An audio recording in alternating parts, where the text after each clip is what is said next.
Hello and welcome to day 9 of December Doodles with Catherine. Today we're going to be drawing candy canes. First, near the top of your page, draw a N shape, the naughty little elf. This will be the hook on your candy cane.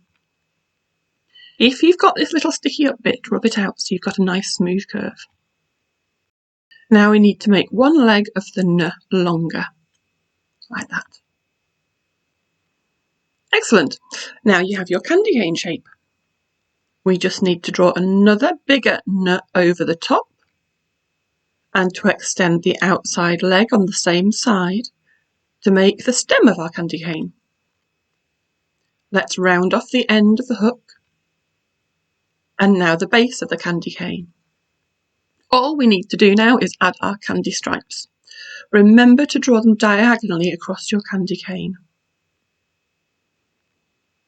See how the stripes change direction at the top where it bends?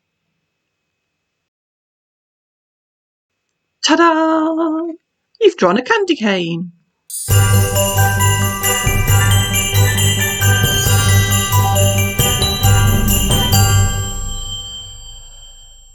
I hope you enjoyed creating those. Keep your pictures safe so you can come back to them later on in December Doodles. Have a good day. See you tomorrow.